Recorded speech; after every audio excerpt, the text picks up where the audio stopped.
Hello guys, আমার প্রিয় ভাই বোনেরা, বন্ধুরা, প্রিয়জনেরা, কেমন আছো সবাই? আজকে তোমাদের জন্য একটা মজাদার রেসিপি নিয়ে আসছি। দেখি গেস করো তো আমি কি বানিয়েছি, কি দিয়ে কি বানালাম। খুব মজার একটা টুটি ফুটির রেসিপি নিয়ে আজকে আমি হেসেলের আখ্যানে চলে এসেছি, এবং জানলে অবাক হবে এটা আমি তরমুজের খোসা দিয়ে করেছি। অবাক হয়ে গেলে না? বাচ্চাদের জন্য অনেকভাবে তরমুজের খোসাটা ট্রাই করেছি। ভাইরাল রেসিপি দেখে আমি চেষ্টা করেছি চিংড়ি দিয়ে খাওয়াতে, ডাল দিয়ে খাওয়াতে, ইভেন আমি মুরগির মাংস দিয়েও ট্রাই করে ফেলিয়ার হয়েছি। বাচ্চারা খেতে চায়নি, বলেছে এটা টেস্টলেস, মানে তাদের কোনো স্বাদ লাগেনি, কিছুটা নাকি চাল কুমড়ার টেস্টের কাছাকাছি। অতঃপর আমি টুটি ফুটি বানালাম এবং বানাতে বানাতেই খাওয়া সব শেষ। তো দেখতেই পাচ্ছ টুটি ফুটি বানানোর জন্য আমি বেঁচে যাওয়া তরমুজের খোসাগুলো, মানে খাওয়ার পরে যেটুকুন খোসা রয়ে গেছে সেটা খুব ভালো করে ধুয়ে একটু পানি ঝরিয়ে ছিলে নিচ্ছি। দেখতে পাচ্ছ এরকম করেই আমি ওই লাল অংশগুলো ফেলিনি, যেরকম ছিল আর কি। বাচ্চারা খেয়ে আমাদের বাসায় খাওয়ার পরে যেগুলো রয়েছে সেগুলোই, বেঁচে যাওয়া খোসাগুলো ফেলে না দিয়ে ভাইরাল রেসিপি আমি একটা করে ফেললাম টুটি ফুটি। তো সেজন্য ভালো করে সবুজ অংশগুলো যেন না থাকে, একদম দেখো সুন্দর করে কেটে নিয়েছি, একদম চামড়াটা খসিয়ে নিয়েছি। তো এখন যেটা করেছি সেটা হচ্ছে আমি মাঝারি টাইপের করে ছোট ছোট করে পিস করে নিব।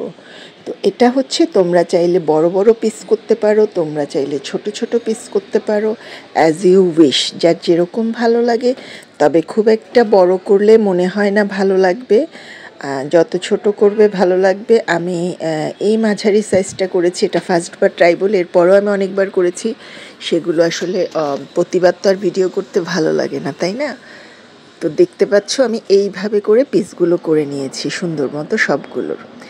এরপরে হচ্ছে মাত্র দুটো উপকরণ, বলো তো এরপরে আর কি লাগছে। আর এই যে তরমুজের লাল অংশটা আমি খাওয়ার পরে কোনোটাতে আছে কোনোটাতে নেই, ওভাবে করেই। তো আমি এভাবে করে, দেখতেই পাচ্ছ এগুলো কিন্তু ধুয়ে নিয়েছি, ধুয়ে তারপরে পরিষ্কার করে পানি ঝরিয়ে এভাবে করে রেডি করেছি কেটে ফেলে। তো সবচেয়ে একটা উপকরণই শুধু চিনি, যত বেশি চিনি দিবা তত বেশি টুটি ফুটিটা টেস্টি হবে, এবং টুটি ফুটিটা চিনি ছাড়া আর এখানে আর কিছুই লাগছে না। তার মানে দুটো উপকরণ, তরমুজের খোসা আর চিনি।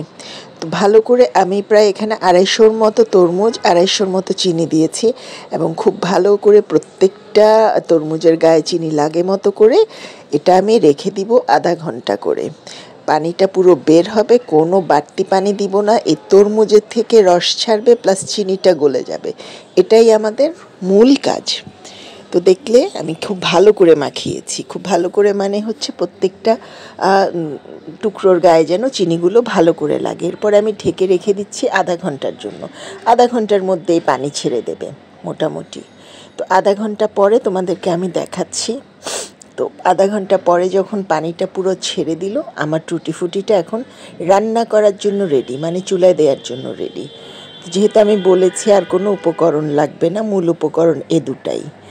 এরপরে চুলোয় একটা ফ্রাই প্যান গরম করেছি, গরম করে পুরো চিনির রসটা, এই রসটা কিন্তু আমি ফেলিনি, এবং বাড়তি কোনো কাঁচা পানি আমি ব্যবহার করব না। আমি এই পানিটার মধ্যেই চিনির যে রসটা বের হয়েছে আর তরমুজের গায়ের পানিটা, এটার মধ্যেই টুটি ফুটিটাকে, মানে আমি এই খোসাগুলোকে সিদ্ধ করে নিব, এবং মোটামুটি করে জাল দিতে দিতে পুরো পানিটা শুকিয়ে ফেলবো। তো আবারও বলছি, যত বেশি চিনি দিবা তত বেশি ড্রাই হবে, চিনি কম হলে একটু সফট হবে। এবং এই আইটেমটা আমার বাচ্চারা না ভীষণ পছন্দ করেছে, মানে মোটামুটি তারা এটাতে রেসপন্স ভালো করেছে এবং বলেছে এটা করতে পারো, এটা খাওয়া যাবে এবং এটা খাবো, এটা মজা লেগেছে। তা আমি ভাবলাম যে যেহেতু টেস্টলেস, ওই চিনির টেস্টের জন্যই বাচ্চারা এটা পছন্দ করেছে, মানে ওদের পছন্দ হয়েছে। তো দেখতে পাচ্ছ একটু ধৈর্য ধরে, চুলা খুব বাড়ানো যাবে না, মাঝারি আঁচে ফুটে ওঠার পরে চুলা কমিয়ে দিতে হবে। মাঝারি থেকে লোতে এনে খুব ধৈর্য সহকারে ভালো করে সিদ্ধ হয়েছে বুঝে ওই পর্যন্ত নাড়তে নাড়তে পুরোটা চিনির পানি শুকিয়ে একদম ড্রাই হবে। আমি দুটো ফুড কালার ব্যবহার করেছি, সবুজ আর লাল। আমি সবসময় এই ফুড কালারগুলোই ব্যবহার করি। তো কালারফুল হওয়ার জন্য, কারণ ওটা তো দেখতেই পাচ্ছ টেস্টলেসের মতো কালারলেস। তা আমি সবুজ আর লাল সবুজের ভালোবাসা, সবুজ আর লাল দুটো কালার ইউজ করলাম। টুটি ফুটিগুলো কালার তোমাদের যত মন চাই সুন্দর সুন্দর কালার ইউজ করে টুটি ফুটিটা বানাতে পারো। তো সবুজের পরে হচ্ছে লাল, এই লাল সবুজটাই আমার বাচ্চারা বলছে লাল সবুজ করো। তো লাল সবুজের টুটি ফুটিটা দেখতেই পাচ্ছ। তো এই ফুড কালার আসলে খাওয়া ঠিক না, তবে ফুড কালার নিবা ফুড কালারই দেখে, ভালো ব্র্যান্ডের। কারণ হচ্ছে যেহেতু এটা প্যাটে যায়, বাচ্চারা খায়, তো একটু ভালো ব্র্যান্ডেরই ফুড কালার কিনতে চেষ্টা করবা। মানে আসলে তো রং খাওয়া ঠিক না, তারপরও আমরা কত কিছু খাই না। তো দেখো লালও করলাম সবুজও করলাম, দুটো কালার খুব সুন্দর করে আসছে আমার টুটি ফুটিতে, দেখতে পাচ্ছ। এখন আমি আরেকটু ডেকোরেশনের জন্য পানিটা টানলে, যত পানিটা টানবে এবং ড্রাই হবে এটা ড্রাই হয়ে যাবে। তা আমি এখন ডেকোরেশনের জন্য ইউজ করছি নারিকেলের গুঁড়া, শুকনো ড্রাই নারিকেলের গুঁড়া, যেটা বাজারে কিনতে পাওয়া যায় একটা প্যাকেট। আমি ওই ডেকোরেশনের জন্য এই প্যাকেটটা রাখি। তো সামান্য করে ঠান্ডা হয়েছে, অবশ্যই ঠান্ডা হওয়ার পরে আমি একটু ডেকোরেশন করার জন্য ড্রাই নারিকেলের গুঁড়ো এই টুটি ফুটির উপর দিয়ে দিচ্ছি। তারপরে একটু এই যে লেগে যাচ্ছে দেখেছো, মানে যত শুকাবে এটা লেগে মানে মজা আর কি, একটু ড্রাই হয়ে যাবে। এবং যত বেশি চিনি দিবা, যত বেশি নাড়বা, তত বেশি এটা ড্রাই হয়ে খেতে খুবই মজা হবে, চকলেট। এই জন্যই বাচ্চারা পছন্দ করেছে। চিনিটা তো পুরো ভেতরে ঢুকেছে এবং চিনিটা মানে শুকিয়ে এটার গায়ে লেগে মানে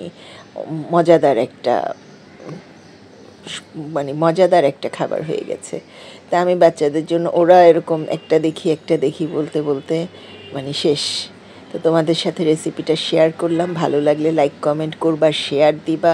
আমার হেসেলের আখ্যান নামে ইউটিউব চ্যানেলও আছে, আমার ইউটিউব চ্যানেল ফেসবুক পেজ দুটোই একই নামে হেসেলের আখ্যান। অবশ্যই সাবস্ক্রাইব করবা, লাইক দিয়ে সাথে থাকবা, ভালোবাসা নিও। সাথে থাকলে সাথে আছি। কেমন হলো রেসিপি জানাতে অবশ্যই ভুলবা না। এবং এটা বাচ্চাদের করে খাওয়াবা। আই হোপ যাদের ছোট বাচ্চা আছে বাসায়, তারা জিনিসটা বুঝবেও না কি দিয়ে বানিয়েছো। ভালো থেকো সবাই, সাথে থেকো। আল্লাহ হাফেজ।